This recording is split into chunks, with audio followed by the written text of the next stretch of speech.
Assalamualaikum warahmatullahi wabarakatuh. Hi everyone, my name is Della Rizkianingsi. My student ID 2520035, and here I will explain to you about single word utterances. Single word utterances. A toddler's first meaningful speech consists of single word utterances such as ducky or single word approximations of frequently used adult phrases such as thank you, uncle, or what's that? What's that? At this point, words are phonetic approximations of adult words that a child consistently uses to refer to a particular situation or object. The meaning of the word may be very restricted at first and may apply to only one particular referent or thing to which it refers. For example, ducky, usually cookie or daddy, may refer only to the family's pet but not to other dogs. As a result of linguistic and word experience, a child will gradually modify the definition, and at some point it will be close to the generally accepted notion of the word's meaning. In general, a toddler may request toys, call people, name pets, etc. Single words are used to make requests, comments, inquiries, and so on. A child seems to begin speaking by attempting to learn whole adult utterances that represents various communicative purposes. Many linguists believe children early one-word utterances represent whole phrases that convey a holistic communicative intention. Functionally speaking, children's early one-word utterances are semantic pragmatic package or holophrastic expressions that express a single communicative intention. The reason children respond with one word or one phrase expressions is unknown. Most likely, the child only attends to a part of the adult expression, or because of limited working memory, the child can process only one word or phrase at a time. Ucapan satu kata. Kemampuan berbicara pertama balita bermakna terdiri dari ucapan satu kata, seperti doki, atau perkiraan satu kata dari frasa dewasa yang sering digunakan, seperti terima kasih, thank you, atau apa itu, what's that? Pada titik ini, kata-kata adalah perkiraan fonetik dari kata-kata dewasa yang secara konsisten digunakan seorang anak untuk merujuk pada situasi atau objek tertentu. Arti kata itu mungkin sangat terbatas pada awalnya, dan mungkin hanya berlaku untuk satu rujukan tertentu atau hal yang dirujuknya. Misalnya, doki, biasanya goki atau daddy, mungkin hanya mengacu pada hewan peliharaan keluarga, tetapi tidak untuk anjing lain. Sebagai hasil dari pengalaman linguistik dan dunia, seorang anak secara bertahap akan mengubah definisi dan pada titik tertentu akan mendekati pengertian yang diterima secara umum tentang arti kata tersebut. Secara umum, balita dapat meminta mainan, memanggil orang, menyebut hewan peliharaan, dan lain-lain. Kata tunggal digunakan untuk membuat permintaan, komentar, pertanyaan, dan sebagainya. Seorang anak tampaknya mulai berbicara dengan mencoba mempelajari seluruh ucapan orang dewasa yang mewakili berbagai tujuan komunikatif. Banyak ahli bahasa percaya bahwa ucapan satu kata awal anak-anak mewakili holofrase yang menyampaikan maksud komunikatif holistik. Secara fungsional, tuturan satu kata awal anak merupakan paket semantik pragmatis atau ungkapan holofrastik yang mengungkapkan maksud komunikatif tunggal. Alasan anak-anak merespon dengan ekspresi satu kata atau satu frasa tidak diketahui. Kemungkinan besar anak hanya memperhatikan sebagian ekspresi orang dewasa, atau karena memori kerja yang terbatas, anak hanya dapat memproses. Regardless of the language a child is acquiring, early words are used to request or indicate the existence of an object by naming it with a requesting or neutral intonation. Request or describe the recurrence of objects or events using words such as more, gain, and nother. Request or describe changing events involving objects by up, down, on, off, in, out, open, and close. Request or describe the actions of others with words such as eat, kick, ride, and fall. Comment on the location of objects and people with words such as bed, car, and outside. Ask some basic questions such as what that, and where mommy. Attribute a property to an object such as big, hot, and dirty. Use utterances to mark specific social events and situations, or perform some act as with hi, bye, and no. Longer utterances are learned as a means of further clarifying the intention. Important for later language development is what parts of adult expression children choose for their hollow phrases. Terlepas dari bahasa yang diperoleh seorang anak, kata-kata awal digunakan untuk meminta atau menunjukkan keberadaan suatu benda dengan menamainya dengan intonasi meminta atau netral. Meminta atau menggambarkan pengulangan objek atau peristiwa menggunakan kata-kata seperti lebih banyak, gain, dan nother. Meminta atau menggambarkan perubahan peristiwa yang melibatkan objek dengan naik, turun, hidup, mati, masuk, keluar, buka, dan tutup. Meminta atau menggambarkan tindakan orang lain dengan kata-kata seperti makan, menendang, menunggangi, dan jatuh. Komen pada lokasi objek dan orang dengan kata-kata seperti tempat tidur, mobil, dan di luar. Mengajukan beberapa pertanyaan dasar seperti apa itu, dan di mana ibu. Atribut properti untuk sebuah objek seperti besar, panas, dan kotor. Gunakan ucapan untuk menandai peristiwa dan situasi sosial tertentu atau melakukan beberapa tindakan seperti dengan hai, selamat tinggal, dan tidak. Ucapan-ucapan yang lebih panjang dipelajari sebagai sarana untuk lebih memperjelas maksud. Penting untuk perkembangan bahasa selanjutnya adalah bagian mana dari ekspresi orang dewasa yang dipilih anak-anak untuk hollow frase mereka. Pragmatics. Both the repetitiveness of certain daily routines, both verbal and non-verbal, and a mother's willingness to assign meaningful intent to her child's speech aid language development. Baron responses also foster word meaning associations by providing feedback to a child that the intended meaning was or was not comprehended. The intentions of a child's early utterances are also important. Early words develop to fulfill the intentions originally conveyed by gestures. Development of intent. Initially, intentions are signaled by gesture only. To this, a child adds vocalizations and then words or verbalizations. Many early words, however, can be interpreted only with considerations of the accompanying gesture. Gradually, a child learns to express intentions more through words and grammar. Although gestures remain important even for adults, gestures by the time a child begins producing words, he or she has typically been communicating with others through gestures and sounds for months. The child's utterance have conventional intonational patterns indicating requests, comments, or questions, the same intentions as the adult's more complex utterance. During the second year, gestures and words become more coordinated for specific intentions. Vocabulary protection in 18 to 28-month-olds appears to be related to the child's ability to make functional gestures. From age 12 to 18 months, a child increasingly gestures and verbalizes while looking at her or his communication partners. In addition, there is a subtle shift that occurs when a child looks at the partner.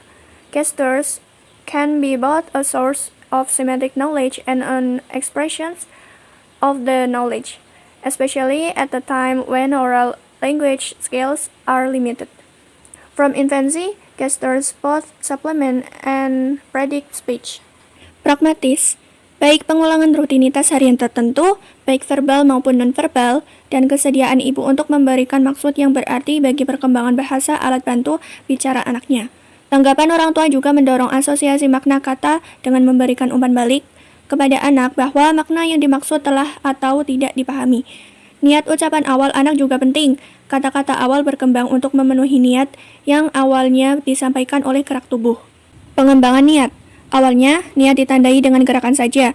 Untuk ini, seorang anak menambahkan vokalisasi dan kemudian kata-kata atau verbalisasi. Banyak kata awal, bagaimanapun, dapat ditafsirkan hanya dengan pertimbangan isyarat yang menyertainya. Secara bertahap, seorang anak belajar untuk mengekspresikan niat lebih banyak melalui kata-kata dan tata bahasa, meskipun gerakan tetap penting, bahkan untuk orang dewasa. Gerakan pada saat seorang anak mulai memproduksi kata-kata, dia biasanya telah berkomunikasi dengan orang lain melalui gerakan dan suara selama berbulan-bulan. Ucapan anak memiliki pola intonasi konvensional yang menunjukkan permintaan, komentar, atau pertanyaan dengan maksud yang sama seperti ucapan orang dewasa yang lebih kompleks. Selama tahun kedua, gerak tubuh dan kata-kata menjadi lebih terkoordinasi untuk maksud tertentu. Produksi kosakata pada usia 18 hingga 28 bulan tampaknya terkait dengan kemampuan anak untuk membuat gerakan fungsional. Dari usia 12 hingga 18 bulan, seorang anak semakin banyak memberi isyarat dan verbalisasi saat melihat pasangan komunikasinya. Selain itu, ada pergeseran halus yang terjadi saat anak melihat partnernya. Gestur dapat menjadi sumber pengetahuan semantik dan ekspresi pengetahuan itu, terutama pada saat kemampuan bahasa lisan terbatas. Sejak bayi, gerak tubuh melengkapi dan memprediksi ucapan. Bayi pada tahap satu kata berkomunikasi dengan isyarat deiktik, seperti menunjuk atau meminta, dan beberapa isyarat ikonik yang berfungsi sebagai kata-kata yang belum diucapkan oleh anak.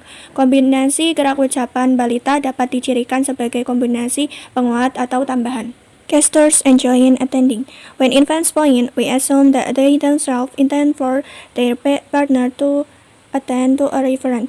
When the adult identifies the incorrect referent, the infant repeats pointing to the intended referent in an attempt to direct attention. In these ways, in both their comprehension and production of pointing gestures.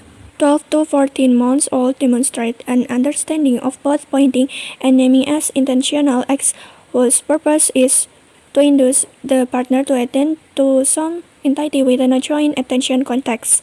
It involves a communicator's intention to direct a partner's intentions to a particular reference so that the partner, by identifying this intended referent, will make the needed relevance, inference, and comprehended the communicator's overall social intention.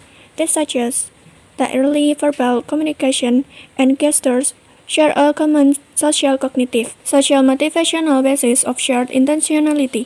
What they possess is an understanding about the choices people make in their intentions and attention, why people make these choices, what knowledge they do and do not share with others based on what they have experienced together with them in joint attention interactions. The basic cooperative motives, sound and word making. There appears to be a pattern in young children, vocalizations and gestures. Children add sounds or vocalization to gestures and then replace this with words or verbalizations. As words increase and intentions diversity, words and utterance become more flexible and multifunctional. The disappearance of specific simple intention relationship usually occurs from 16 to 24 months, corresponding to the beginning of multi-word combination. Gerakan dan perhatian bersama ketika bayi menunjuk, kami berasumsi bahwa mereka sendiri bermaksud agar pasangannya memperhatikan referensi. Ketika orang dewasa mengidentifikasi referensi yang salah, bayi mengulangi penunjuk ke referensi yang dimaksud dalam upaya untuk mengarahkan perhatian. Penamaan sebagai tindakan yang disengaja yang tujuannya adalah untuk mendorong pasangan untuk menghadiri beberapa entitas dalam konteks perhatian bersama. Ini melibatkan niat komunikator untuk mengarahkan perhatian mitra ke referensi tertentu sehingga mitra dengan mengidentifikasi referensi yang dimaksud akan membuat kesimpulan relevansi yang diperlukan dan memahami maksud sosial komunikator secara keseluruhan. Hal ini menunjukkan bahwa komunikasi verbal awal dan gerak tubuh memiliki dasar sosial kognitif, motivasi sosial yang sama dan intensionalitas bersama. Apa yang mereka miliki adalah pemahaman tentang pilihan yang dibuat orang dalam niat dan perhatian mereka. Mengapa orang membuat pilihan ini? Pengetahuan apa yang mereka lakukan dan tidak mereka bagikan kepada orang lain berdasarkan apa yang telah mereka alami bersama dengan mereka dalam interaksi perhatian bersama. Motif dasar kooperatif. Dari titik komunikatif mereka yang paling awal, niat bayi adalah untuk mengarahkan perhatian orang lain ke beberapa entitas, menunjukkan proses mempengaruhi pikiran orang lain. Dasar sosial kognitif untuk komunikasi verbal kooperatif terutama adalah perhatian bersama, yang membutuhkan kemampuan untuk mengetahui hal-hal bersama dengan orang lain. Dan niat komunikatif yang berasal dari keterampilan perhatian bersama, niat bahwa kita mengetahui sesuatu bersama-sama. Bagian motivasi sosial terdiri dari motif kooperatif membantu dengan menginformasikan dan berbagi emosi dan sikap dalam konteks komunikatif. Pembuatan suara dan kata tampaknya ada pola dalam vokalisasi dan gerak tubuh anak kecil. Anak-anak menambahkan suara atau vokalisasi ke gerakan dan kemudian menggantinya dengan kata-kata atau verbalisasi. Seiring bertambahnya kata dan niat yang beragam, kata dan ucapan menjadi lebih fleksibel dan multifungsi. Hilangnya hubungan simbol maksud tertentu biasanya terjadi dari 16 hingga 24 bulan, sesuai dengan awal kombinasi multikata. 6 pragmatic categories describe the general purpose of language. A. Speakers use the control function to make demands and requests, to protest, and to direct others. B. The representational function is used to discuss entities and events and to ask for information. C. In contrast, the expressive function is not necessarily for an audience. A child may use language to accompany play, to exclaim, or to express feelings and attitude. D. The social function includes creating vowels and talk routines. E. For your children, the tutorial function consists mostly of practice with language forms. F. Finally, the procedural function is used to maintain communication by directing attention or by requesting additional or misinterpreted information. Along with the development of single words and word combination, the child continues to develop sound patterns for specific intention. Initially, speech emerges to accompany action, such as request, possibly meaning notice me. A child's first words may accompany pointing and be used to display a wish or to express displeasure. With two-word speech, content can be communicated more completely without as much dependence on non-linguistic channels. It is important to remember, however, the grammatical form is not the determiner of communication function. At around age 2, even as the number of intention increases, a child begins to combine multiple intention within a single utterance. 6 kategori pragmatis menggambarkan tujuan umum bahasa. A. Penutur menggunakan fungsi kontrol untuk membuat tuntutan dan permintaan, memprotes, dan mengarahkan orang lain. B. Fungsi representasi digunakan untuk mendiskusikan entitas dan peristiwa dan untuk meminta informasi. C. Sebaliknya, fungsi ekspresif belum tentu untuk audiens. Seorang anak dapat menggunakan bahasa untuk mengiringi permainan, untuk berseru, atau untuk mengungkapkan perasaan dan sikap. D. Fungsi sosial meliputi salam, perpisahan, dan rutinitas bicara. E. Untuk anak kecil, fungsi tutorial sebagian besar terdiri dari latihan dengan bentuk-bentuk bahasa. F. Terakhir, fungsi prosedural digunakan untuk memelihara komunikasi dengan mengarahkan perhatian atau dengan meminta informasi tambahan atau disalahartikan. Seiring dengan perkembangan kata tunggal dan kombinasi kata, anak terus mengembangkan pola bunyi untuk maksud tertentu. Awalnya, ucapan muncul untuk menyertai tindakan, seperti permintaan yang mungkin berarti perhatikan saya. Kata-kata pertama seorang anak dapat menyertai menunjuk dan digunakan untuk menunjukkan keinginan atau untuk mengungkapkan ketidaksenangan. Penting untuk diingat bagaimanapun bahwa bentuk gramatikal bukanlah penentu fungsi komunikasi. Pada sekitar usia 2 tahun, bahkan ketika jumlah niat meningkat, seorang anak mulai menggabungkan beberapa niat dalam satu ucapan.